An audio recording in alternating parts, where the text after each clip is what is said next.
गाइडेन्सको लागि चाहिँ हामीलाई के चाहिँदो रहेछ, विद्यार्थी काउन्सिलिङ, विद्यार्थी परामर्शको जरुरत पर्दो रहेछ।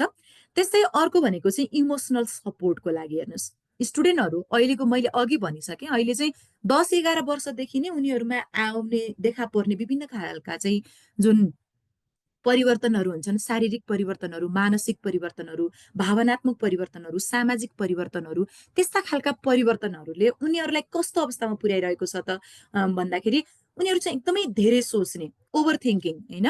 अनि अहिलेको जुन समय छ त्यो समय चाहिँ जस्तो कम्युनिकेसन, साइन्स एन्ड टेक्नोलोजी चाहिँ एकदम हाइली डेभलप भएको समय र अनि त्यस पछाडि चाहिँ सोसल मिडियामा धेरैभन्दा धेरै समय बिताउने समय, होइन। अहिले धेरै जस्तो विद्यार्थीहरू घर जाने बित्तिकै सबैभन्दा पहिला खाजाको प्लेटभन्दा अगाडि समाउने चिज के हो? मोबाइल फोन, होइन। उनीहरूको हातमा सबैभन्दा पहिला के आउँछ? मोबाइल फोन आउँछ।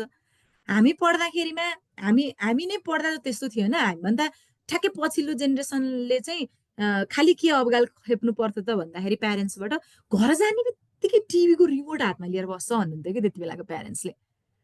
हामी चाहिँ के गर्थ्यौँ? घर जाने बित्तिकै छ भने खाजा खाने, छैन भने एउटा हातमा हँसिया अर्को हातमा नाम्लो बोकेर बारीतिर कुद्ने घाँस काट्न। कतिजनाले त्यस्तो गरेर पढ्नुभयो? मैले चाहिँ पढाएँ है, घाँस काटी काटी, होइन। बाँदर लड्ने भिरमा जन्मिया मान्छे हामी, हेर्नुहोस्। होइन निर्मम, हो नि। अनि हिउँदमा पनि घाँस काट्न गयौँ, हेर्नुहोस् है। जङ्गलमा बाख्राको लागि हिउँदमा पनि घाँस काट्न गयौँ, दाउरा काट्न गयौँ, भारी बोक्न गयौँ, मल बोक्न गयौँ। तर त्यो हामीभन्दा ठ्याक्क पछिल्लो जेनेरेसनले चाहिँ के गर्यो त भन्दा घर आउने बित्तिकै सबैभन्दा पहिला टिभीको रिमोट समात्यो, अनि अगाडि खाजाको प्लेट राखेर त्यो खाजा खाएको हो कि नखाएको थाहा नपाइकन टिभी हेरेर बस्यो घन्टौँ, अनि होमवर्क गर्थ्यो बेलुका सुत्ने बेलामा। अहिलेको जेनेरेसन चाहिँ के गर्छ? अहिलेको जेनेरेसनले टिभी हेर्दैन, अल्छी लाग्छ। अहिलेको जेनेरेसन के गर्छ? त्यो सानो ग्याजेट मोबाइल हातमा बोकेर मोबाइल हेर्न थाल्छ। हेर्नुहोस्, चेन्ज त रहेछ नि त। अब यसलाई पोजिटिभली युज गर्ने हो भने त यसले फेरि एकदमै ठुलो परिवर्तन ल्याउँदो रहेछ। सकारात्मक पक्ष पनि यसका धेरै रहेछन्, तर यसलाई पोजिटिभली युज गर्न नजान्दाखेरिमा यसले नेगेटिभ इफेक्ट चाहिँ धेरै पारिरहेको रहेछ। यस्तो अवस्थामा अब उनीहरूमा चाहिँ इमोसनल चेन्जेसहरू चाहिँ धेरै आउने रहेछ क्या। यस्तो सिचुएसनमा अनेक कुरा देखिरहेछ नि त। मेरो 4-5 वर्षको नानी छ। मेरो नानीलाई नेपाली र इङ्ग्लिस वर्ड भन्दा धेरै हिन्दी वर्ड आउँछ क्या अहिले। त्यो उसले केबाट सिकेको त भन्दा मोबाइलबाटै सिक्यो। हेर्नु, जति बेला नि हेरिरहेको हुन्छ, होइन। अनि उसलाई कम्तीमा पनि 1 घन्टा 1.5 घन्टा त हेर्छ नि उसले दिनमा। अनि त्यो टाइममा नहेर न भनेर अर्को लगाइदिँदा पनि ऊ फेरि हिन्दीमै पुगिहाल्छ। किनकि भन्दा त्यो उसले नै चेन्ज गर्न सक्ने भयो नि त त्यो त। अनि उसले के भन्छ भने, मामु यो घैला भनेको के हो भनेर उसले मलाई आज सोध्यो, होइन, लेख्दै जाने क्रममा। अनि मैले यो चाहिँ यसमा चाहिँ पानी राख्ने हो सानो, यो चाहिँ माटोको भाँडा हो भनेर सोधेको। मड्का हो भनेर सोध्छ क्या। उसलाई मड्का भनेको चाहिँ थाहा छ। हेर्नुहोस् त, हामीले मड्का भन्ने शब्द धेरै पछि सिक्यो हो नि त। मड्का हो मामु, हो त भन्नु पर्यो नि त उसलाई बुझाउन, होइन। त्यो खालको अहिलेको जेनेरेसन त्यो केबाट आयो त भन्दा त्यो मोबाइल फोनबाट आयो यसरी। अनि उनीहरूमा त्यो अनेकौँ किसिमको भिडियोहरू हेर्ने, मैले त्यो एउटा साधारण एक्जाम्पल मात्रै दिएको, जस्तो पनि हेरिरहेका हुन्छन्। हामीहरूको निगरानीमा नै जति बेला पनि हुन्छ, अनि पक्कै पनि हो एकदमै है, सर्ट भिडियोहरूबाट अनि एकदमै धेरै हेर्ने र त्यस्तोबाट चाहिँ उनीहरूमा इमोसनल चेन्जेसहरू, भावनात्मक विकास चाहिँ फरक वेमा भइरहेछ क्या, डिफ्रेन्ट वेमा फरक छ नि त। उनीहरू एकदम धेरै सोच्ने, नचाहिने कुराहरू धेरै सोच्ने। त्यसै कारणले गर्दाखेरि अब किन चाहियो त स्टुडेन्ट काउन्सिलिङ, विद्यार्थी परामर्श किन चाहियो त भन्दा उनीहरूलाई इमोसनल सपोर्टको लागि चाहियो। सानैदेखि नै, अब त सानैदेखि नै हामीले के गर्नु पर्यो त भन्दा उनीहरूलाई चाहिँ बिस्तारै सपोर्ट गर्दै लानु पर्यो, काउन्सिलिङ गर्दै लानु पर्यो, स्टेप बाई स्टेप उनीहरूलाई सम्झाउँदै लानु पर्यो। नत्र पछि गएर एकैचोटि समस्या देखिएपछि समस्याको थुप्रो भइसके पछाडि त हामीले सम्झाउन धेरै गाह्रो हुन्छ। त्यही भएर अहिले त के हुन जरुरी छ त भन्दा पेरेन्ट्स पनि काउन्सिलर हुनुपर्ने अवस्था आइसक्यो। हेर्नुहोस्, टिचर मात्रै नभएर, भनेपछि टिचरको लागि त मस्ट हो भन्ने कुरा थाहा पाउनु पर्यो है। त्यसैले इमोसनल सपोर्टको लागि पनि के रहेछ त चाहिने रहेछ। अर्को कुरा चाहिँ हेर्नुहोस्, करियर डेभलपमेन्टको लागि है। उनीहरू के हुन् त, उनीहरूसँग के क्षमता छ? पक्कै पनि सबै विद्यार्थीसँग एउटै क्षमता हुँदैन। अहिले सानो हुन्जेलसम्म 6-7 कक्षा पढ्दासम्म सबैलाई क्वेसन सोध्नुहोस्, तिमी भविष्यमा के बन्न चाहन्छौ भनेर सबैको एउटै एन्सर हुन्छ, डाक्टर। अहिले त म्याक्सिममले सबै प्रायले 99% भन्ने नै डक्टर हो क्या। तर उनीहरूलाई त्यो डक्टर बनेर के गर्ने भन्ने पनि इभन थाहा हुँदैन। अनि पछि गएर तर उनीहरूसँग क्षमता त फरक-फरक छ अनि पछि गएर उनीहरू त फरक-फरक बाटोमा लाग्छन्। त्यही भएर सानैदेखि हामीले उनीहरूलाई करियर डेभलपमेन्टको लागि पनि काउन्सेलिङको जरुरी रहेछ। उनीहरूसँगको क्षमता पहिचान गर्ने सबैभन्दा पहिला, होइन? कोही विद्यार्थी गिटार बजाउन जान्ने होला, कोही चाहिँ गीत गाउन जान्ने होला, कोही नाच्न जान्ने होला, कोही एकदमै राम्रो फुटबल खेल्छ होला, कोही एकदम राम्रो क्रिकेट खेल्छ होला, कोही एकदम राम्रो बास्केटबल खेल्छ होला, होइन? कोही एकदमै राम्रो लेख्न सक्ने त्यो क्षमता साहित्यिक तिरको क्षमता एकदम राम्रो होला, कसैसँग हामीसँग जस्तै एकदम राम्रो बोल्न सक्ने क्षमता होला, होइन? फरक फरक क्षमता लिएर जन्मिएका बच्चाहरू छन्। उनीहरूलाई तिम्रो क्षमता चाहिँ यस्तो छ, भोलि गएर तिमी यस्तो बन्न सक्छौ।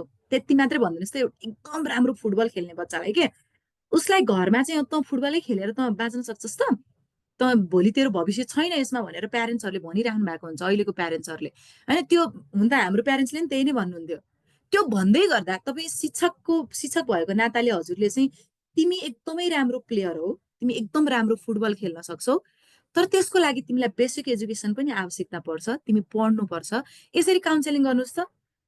उसको उसको र हजुरको बिचमा त्यो एक खालको इमोसनल अट्याचमेन्ट त्यहाँ डेभलप भइसक्यो। अब उसले के विश्वास गर्छ भने मेरो टिचरले मलाई बुझ्नुहुन्छ भन्ने खालको जुन एउटा विश्वास चाहिँ विकास भइसकेको हुन्छ। अनि काउन्सेलिङ गर्न के हुन्छ, सजिलो हुन्छ। अनि ऊ एकदमै पढ्नै नजान्ने विद्यार्थीलाई पनि के हुन्छ त भन्दा बिस्तारै पढौँ लाग्न थाल्छ। यो चाहिँ मैले नै प्र्याक्टिस गरिहेरेको क्या। म हजुरहरूलाई एउटा शिक्षक मात्रै नभएर एउटा राम्रो काउन्सिलर बन्न सक्छ र उसले यस्तो इन्सपायर पारिदिन सक्छ आफ्नो स्टुडेन्टमा कि टिचर भनेको त सर्वे सर्वा हो, सबै कुरा गर्न सक्छ भन्ने खालको चाहिँ एउटा पार्न सक्छ। निरुमा पनि केही भन्नु खोज्दै हुनुहुन्छ हजुरले? हजुर म्याम, मलाई एउटा क्वेसन याद आयो कि हजुर भन्नु न। हजुरले भने जसरी त्यसरी काउन्सिलिङ गर्दाखेरि धेरै बच्चाहरूको धेरै नै चेन्ज आउँछ है म्याम। मैले पनि गरेको छु, चेन्ज आएको पनि छ। तर यो एकदम अल्छी विद्यार्थीलाई चाहिँ कसरी काउन्सिलिङ गर्ने म्याम? जसले कक्षा कार्य मिति लेखेर पुरा पिरियड खाइदिन्छ कि त्यो अनि स्पोर्ट्समा पनि साथीलाई चलाउने कुट्ने मरे नखेल्ने। अनि हो त्यो त्यसपछि हजुर त्यस्तो खालको समस्यालाई चाहिँ के गर्ने म्याम, के गर्न सकिन्छ? हेर्नुहोस् है, हामीले चाहिँ अस्तितिर क्लासहरूमा चाहिँ मल्टिपल इन्टेलिजेन्सका कुराहरू पनि लिइसकेका छौँ, कग्निटिभ डेभलपमेन्टका कुराहरू पनि लिइसकेका छौँ। ती कुराहरू पनि जोडिन्छन्। मैले चाहिँ आज यहाँनिर त्यो कुरालाई जोडिनँ किनभने हाम्रो समय पनि कम हुने, प्लस अनि त्यस पछाडि त्यो लिइसकेको भएको कारणले गर्दाखेरिमा यहाँ ती कुराहरूलाई मैले ल्याइनँ। ती कुराहरूलाई पनि जोड्दै लानुपर्ने भयो क्या। अब त्यस्तो बच्चालाई उसले के को माध्यमबाट सिक्छ भन्ने कुरा पनि पत्ता लगाउनु पर्यो नि त। उसले कसरी सिक्छ त, ऊ कसरी मैले आजभन्दा लगभग 10-11 वर्ष अगाडितिर 12 वर्ष अगाडि होला पढाउँदाखेरि एकजना एउटा यस्तो स्टुडेन्ट थियो जो चाहिँ प्रिन्सिपल सरको छोरा, हेर्नुहोस् होइन, 5 क्लासमा पढ्ने। उसलाई क्वेसन सोध्नुहोस्, जुन क्वेसन सोधे पनि आउने तर नलेख्ने क्या, लेख्दै नलेख्ने, लेख्न यति अल्छी लाग्ने। अनि लेख्नु पर्यो होमवर्क भने त्यो ह्यान्ड राइटिङ त हरे भगवान् हेर्नै नपरोस् जस्तो, यस्तो बिजोग पाराले लेखेर ल्याइदिने। अनि मैले त्यति बेला त्यही एकदमै प्रब्लम समस्या छ भयो मलाई, होइन? अनि म त्यति बेला उनीहरूलाई इङ्ग्लिस पढाउँथेँ, सिम्फोनी भन्ने हजुरहरूले पनि थाहा छ होइन, एकता पब्लिकेसन हामीले के गर्नु पर्यो, चेन्ज ल्याउनु पर्यो, होइन, बिहेभियरल इम्प्रुभमेन्टहरू पनि ल्याउनु पर्यो। त्यस्तै अर्को हामीले मेन्टल हेल्थ एन्ड अवेरनेसलाई हेर्नुहोस्, उनीहरूको जुन समस्याहरू हुन्छन् जस्तो डिप्रेसनको समस्या, एन्जाइटीको समस्याहरू हुने, अनि त्यस पछाडि एकदमै धेरै सोच्ने, ओभर थिङ्किङ, अघि नै भनेका समस्याहरू, अघि नै मैले हाम्रो गणेश सरलाई एउटा टास्क दिएको थिएँ नि, होइन, कसरी समस्या समाधान गर्ने त, त्यस्तो समस्याहरू समाधान गर्नको लागि पनि हामीलाई काउन्सेलिङको एकदमै जरुरी पर्दछ भन्ने कुराहरू चाहिँ थाहा पाउनु पर्यो मेन्टल हेल्थको लागि।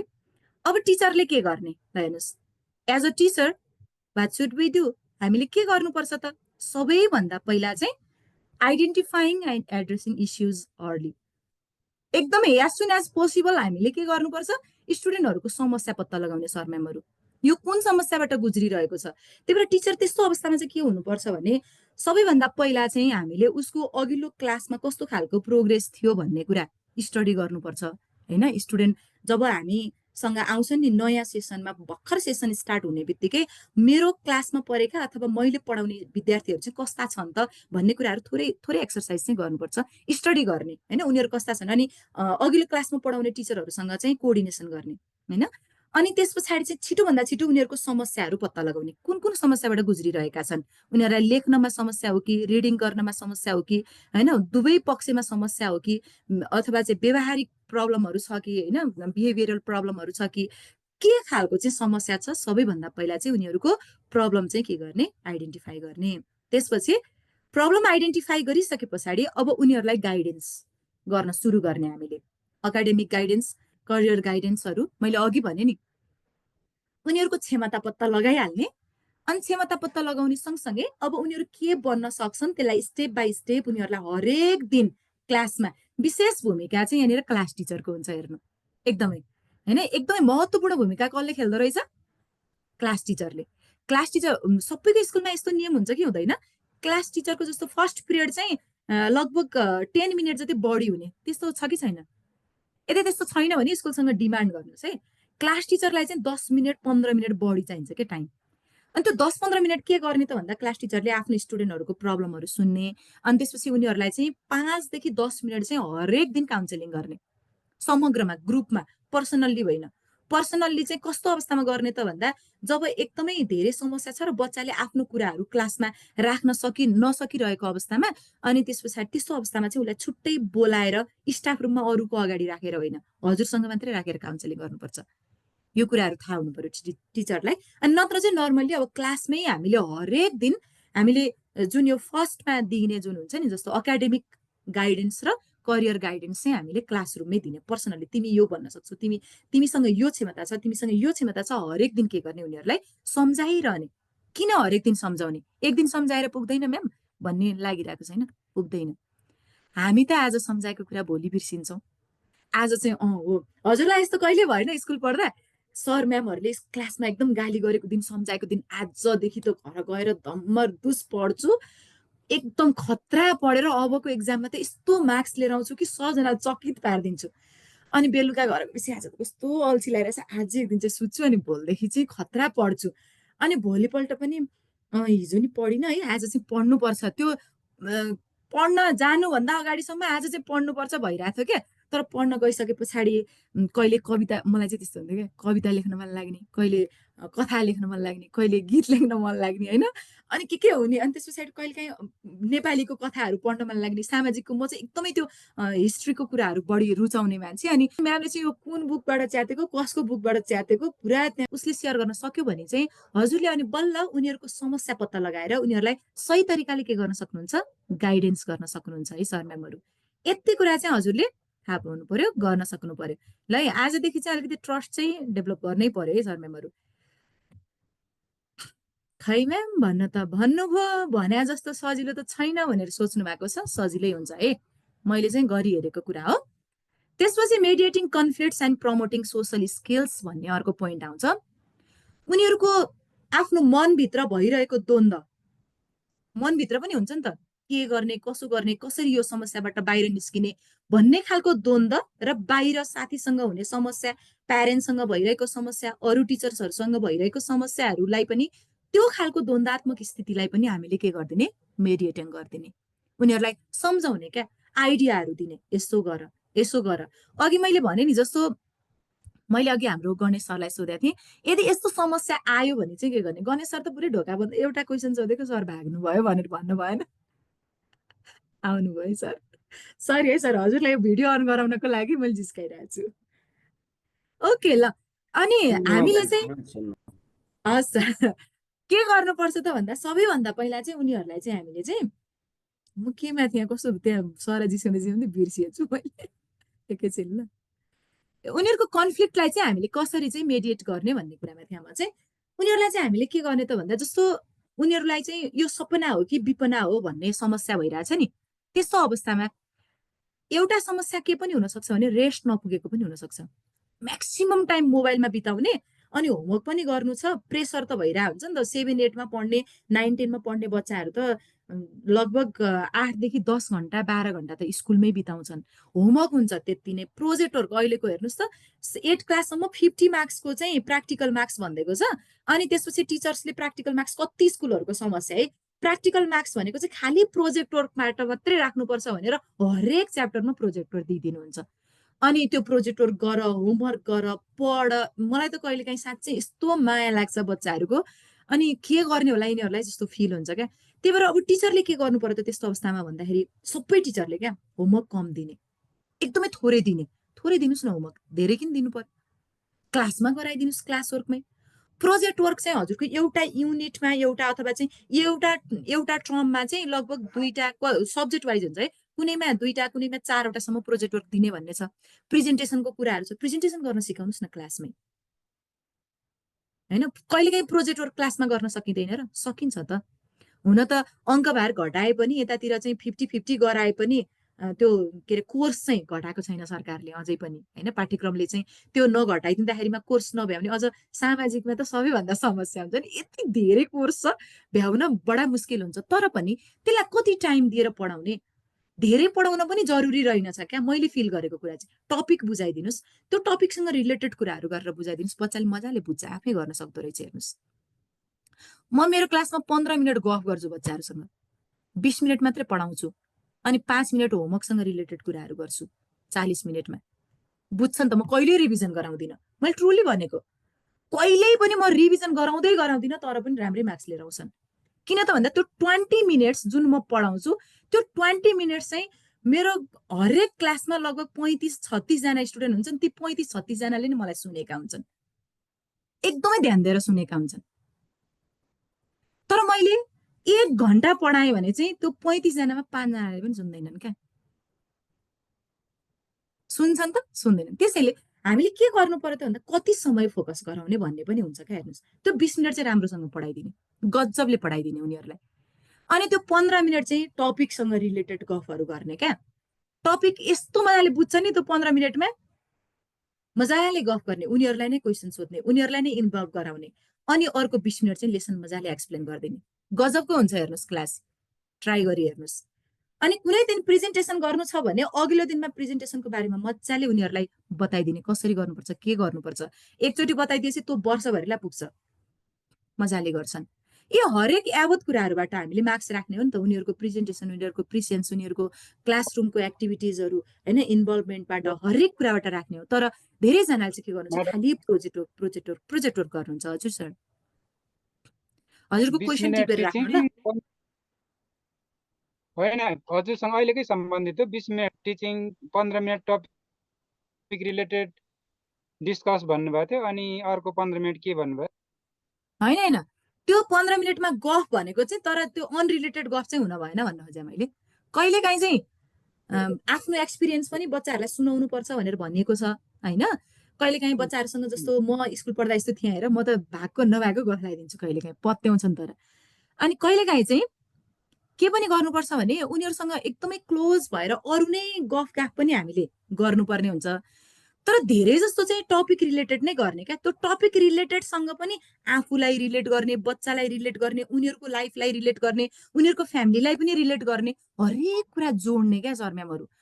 त्यो जोड्न सक्दा मात्रै उनीहरूले सिकिराखेका हुन्छन्, नत्र त एकहोरो प्रवचन दिनुभयो भने त सुन्नेवाला छैनन् है। म पनि सुन्दिनँ, बच्चाहरूले कहाँ सुन्छन् त नि।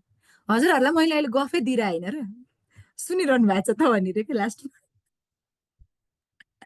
हेर्नुहोस्, अनि यसरी के गर्ने त भन्दा उनीहरूको जुन आन्तरिक समस्याहरू हुन्छ नि, जस्तो मनभित्र हुने अनेक किसिमका प्रब्लमहरू आइडेन्टिफाई गर्ने, अनि उनीहरूको त्यो भित्रको द्वन्द्वलाई पनि समाधान गर्ने, र अनि प्रमोटिङ सोसल स्किल्स, उनीहरूको सामाजिक स्किल जुन हुन्छ नि, तिनीहरूलाई पनि के गर्ने त, प्रमोट गर्ने चाहिँ हामीले गर्नुपर्छ है। जहिले पनि उनीहरूलाई एकदम, बच्चालाई चाहिँ छोड्नै हुँदैन, जति बेलै हात समाउने, जति बेलै उनीहरूलाई के गर्ने त, अगाडि बढाइराख्ने काम चाहिँ हामीले गर्नुपर्छ। हेर्नुहोस् है त, कहाँ पुगेँ म यो, ओके।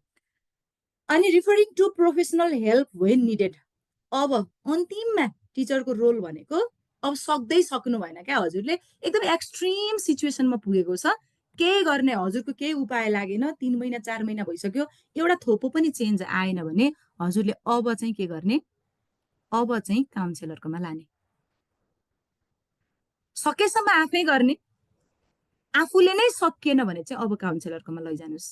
अथवा हजुर क्लास टिचर होइन भने हजुरले क्लास टिचरसँग कन्सल्ट गर्न सक्नुहुन्छ, कोअर्डिनेटरसँग कन्सल्ट गर्न सक्नुहुन्छ, प्रिन्सिपल भाइस प्रिन्सिपलसँग, तर पोजिटिभ वेमा है, नेगेटिभ वेमा होइन। खालि विद्यार्थीको कम्प्लेन मात्रै नसुनाउने क्या, उसलाई यो समस्याहरू छ, कसरी जाने होला भनेर पनि के गर्ने त, सरसल्लाह त अगाडि पनि लिनुपर्छ, तर विद्यार्थीको नाम नभनिकन अगाडि चाहिँ पछि जब समस्या चाहिँ समाधानै भएन भने चाहिँ के गर्ने त, अब विद्यार्थीको नामै लिएर एउटा चाहिँ पोर्टफोलियो जस्तो बनाउने अनि उनीहरूलाई के गर्ने त डिस्कस गर्ने, पहिला मिटिङ जस्तो गर्ने अनि प्यारेन्ट्स बोलाउनु पर्ने हो कि अथवा चाहिँ काउन्सिलरकोमा लानुपर्ने हो, के गर्नुपर्ने हो, त्यसपछि हजुरहरूले प्रोफेसनल हेल्प लिनुपर्ने सिचुएसन पनि आउन सक्छ। यदि सुधार गर्न सक्नुभयो भने हजुर नै सर्वेसर्वा हो है त, केही गर्नु परेन।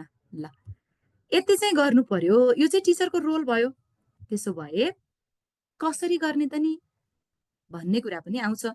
कसरी गर्ने अघिकै कुरा त हो नि, टिचरको रोल जे हो त्यही नै होइन र। हेर्नुहोस् न, प्रब्लम आइडेन्टिफाई गर्ने हो होइन, यसमा मैले अब एक्सप्लेन गरिरहनु परेन। सबैभन्दा पहिला त उनीहरूको समस्या के हो, उनीहरूलाई के भइराखेको छ, किन पढिरहेका छैनन्, कस्तो खालको समस्याबाट गुज्रिरहेका छन्, उनीहरूको पारिवारिक समस्या पनि बुझ्नुहोस् है। अहिलेको बालबालिकाहरूमा म्याक्सिमम देखिने भनेको चाहिँ पारिवारिक कारणले नै हो फेरि समस्या देखिने। अझ स्पेसल्ली काठमाडौँ भ्यालीभित्र टिचिङ गर्ने टिचरहरूले त एकदमै ख्याल गर्नुपर्ने कुरा के हो भने उनीहरूको बाबा मम्मीको रिलेसन पनि बिस्तारै थाहा पाउनुपर्छ।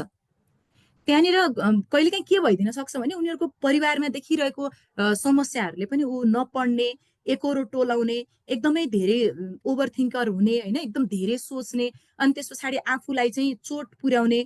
कतिजनाले देख्नु भएको छ अहिलेको हाम्रो चाहिँ 12-15 वर्ष 14 वर्ष 15 वर्षका बच्चाहरूले चाहिँ हात काटिरहेको ब्लेडले म्याक्सिमम देखिएको हुन्छ नि। चेक गर्नुहोस् त, भोलि गएर सबै बच्चाहरूको हात यसो सर्टको बाहुला माथि सारेर चेक गर्नुहोस् न, काटेका हुन्छन्। किन काट्छन्? उनीहरूले कसैसँग पनि आफ्नो समस्याको बारेमा भन्न नसकेर अनि आफूलाई नै चोट पुर्याएको क्या। अनि के हुन्छ अरे भने जब त्यो भित्र मनमा के आफ्नो मनमा चाहिँ एकदमै धेरै पीडा भएको अवस्थामा चाहिँ त्यो चोट पुर्याउँदाखेरिमा चाहिँ त्यो मनको पीडा चाहिँ के हुँदो रहेछ त भन्दा कम हुँदो रहेछ। हेर्नु सर मेमोरी, त्यस्तो अवस्थामा बच्चाले त्यसो गरिरहेको हुन्छ। अब हेर्नुहोस् त, माया लाग्दैन हजुरहरूलाई बालबालिकाको? यदि लाग्छ भने उनीहरूलाई के गर्नुहोस् त भन्दा उनीहरूको समस्या के हो डिपली रुट कज पत्ता लगाउनुहोस्। पहिला सबैभन्दा पहिला चाहिँ थाहा पाउनुहोस्। थाहा पाइसके पछाडि अनि के गर्नुहोस् त भन्दाखेरि अब उनीहरूलाई सुन्नुहोस्, एकदमै ध्यानपूर्वक सुन्नुहोस् र पोजिटिभ वेमा सुस्त तरिकाले एकदमै मिठासपूर्ण तरिकाले काइन्डली उनीहरूसँग के गर्नुहोस्, कम्युनिकेसन गर्नुहोस्, मिठोसँग नम्र तरिकाले कुराकानी गर्नुहोस्। यस्तो विश्वास दिलाउनुहोस् कि तपाईँ नै त्यस्तो एउटा व्यक्ति हो जसले उसको हरेक समस्या समाधान गरिदिन्छ, त्यस्तो विश्वास दिलाउनुहोस्। अनि त्यसपछि के गर्नुहोस्, अब सोलुसन के हुन सक्छ, उसको प्रब्लम सुन्नुभयो हजुरले होइन, अनि अब यसलाई चाहिँ मैले कसरी समाधान गर्ने होला भनेर आफै सोच्नुहोस्, पत्ता लगाउनुहोस्। अहिले त कति सजिलो छ, रिसर्च गर्न सकिन्छ होइन। हामीले चाहिँ जस्तो गुगल रिसर्चहरू गर्न सक्छौँ, विभिन्न रिसर्चरहरूले कसरी भनिरहेका छन् ती रिसर्चहरू गर्न सक्छौँ, रिसर्च गर्ने, पत्ता लगाउने। अब टिचरलाई त दुःख रहेछ भनेर सोचिरहनु भएको छ है, त्यत्तिकै शिक्षक भए हो त हामी? होइन नि, हामी त सम्पूर्ण सर्वेसर्वा हो क्या सर म्यामहरू। त्यही भएर हामी सानोतिनो व्यक्तित्व होइनौ, हामीले अलिकति दुःख चाहिँ गर्नै पर्छ भन्ने कुरा चाहिँ थाहा पाउनु पर्यो। त्यस पछाडि के गर्ने, अब गाइडेन्स एन्ड सपोर्ट गर्ने। पत्ता लगाइसकेपछि अब उसलाई एकैचोटि सबै कुरा थुपार्ने होइन, बिस्तारै स्टेप वाइज हामीले के गर्ने त बिस्तारै बिस्तारै पत्ता लगाउँदै जाने, अनि त्यस पछाडि बिस्तारै काउन्सिलिङ गर्दै जाने। उनीहरूलाई पर्सनल काउन्सिलिङ जरुरी छ कि अथवा चाहिँ क्लासरुममै समग्र रूपमा होलसेलमै गर्दाखेरिमा पनि हुन्छ भन्ने कुरा टिचरले थाहा पाउनु पर्यो। अनि के गर्ने त भन्दा क्लासरुममै भए पनि गर्नु पर्यो होइन। त्यति गरिसके पछाडि अनि शिक्षकले बिस्तारै उनीहरूलाई स्टेप वाइज के गर्ने त हरेक कुरामा सपोर्ट गर्दै जाने, गाइड गर्दै जाने। र अनि हरेक दिन शिक्षक चाहिँ मुस्कुराउन पनि बिर्सनु हुँदैन है, हाँसिरहने राधिका म्याम जस्तै। खोइ हजुर रेका लास्टमा। अनि त्यसपछि अन्तमा के गर्ने, उनीहरूलाई फिडब्याक दिने, तिमीमा यो कुराहरू चेन्ज आएको छ, तिमीमा यस्तो यस्तो समस्याहरू छ, तिमी अझै यस्तो गर, अझै यस्तो गर। बिस्तारै फिडब्याक दिँदै दिँदै दिँदै उनीहरूलाई अझै चेन्जको लागि के गर्ने, प्रमोट गर्दै जाने भनेर भनिएको छ। अनि फाइदा हुन्छ त किन हुँदैन, हेर्नुहोस् न के फाइदा हुँदो रहेछ। सबैभन्दा पहिला सेल्फ कन्फिडेन्स डेभलप हुँदो रहेछ, उनीहरूमा आत्मविश्वास वृद्धि हुन्छ। अब उसलाई के लाग्छ भने तपाईँ चाहिँ सबैभन्दा प्रिय व्यक्तित्व हो, तपाईँ जस्तो त यो दुनियाँमा अरू कोही पनि छँदै छैन क्या उसको लागि। अब उसले हजुरलाई विश्वास गर्न थाल्छ। अनि त्यसपछि कहीँ कतै समस्या भइरहेको बेलामा जस्तो स्टाफ रुममा उसलाई चाहिँ कुनै समस्या परेर लगिएको छ प्रिन्सिपलको रुममा अथवा कोअर्डिनेटरको रुममा र त्यहाँ हजुरको प्रेसेन्स छ भने उसलाई आत्मविश्वास बढ्छ। मलाई चाहिँ मेरो म्यामले मेरो सरले जोगाउनुहुन्छ अनि उसले आफ्नो कुराहरू ट्रुथ चाहिँ भन्न सक्छ त्यहाँनिर।